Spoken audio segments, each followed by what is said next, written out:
ះကကုသိုလ်လုပ်ရင်ကုသိုလ်ကကဲနိုင်တယ်လို့သိရတဲ့အသိဟာဘုရားဟောတဲ့အသိပဲပေါ့အဲ့ဒါကိုအစစ်မှန်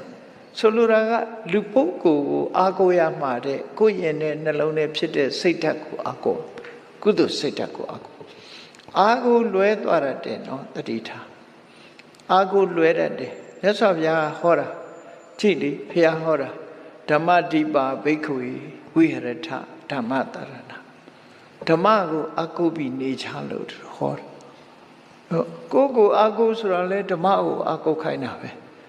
အဲ့တော့ဓမ္မကိုအားကိုးတယ်ဆိုတာကိုယ်တိုင်လုံးဘာပြောတာတော့ဆို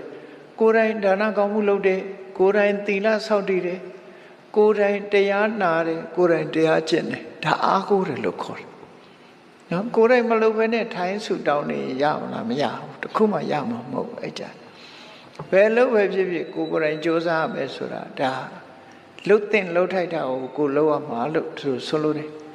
အေးစဉ်းစားကြည့်ပေါ့စာမကျက်ဖဲနဲ့စာမတင်မဲနဲ့ထိုင်ဆူတောင်းနေလို့အခုခေတ်ကလေးတွေဟုတ်လားဒီ6လုံးနဲ့10တန်းမှာထွက်လာမှာမဟုတ်ဘူးစ조사အပ်ပြီးတော့စာကျက်မှပဲတတ်မှာပဲဖြစ်တယ်ပေါ့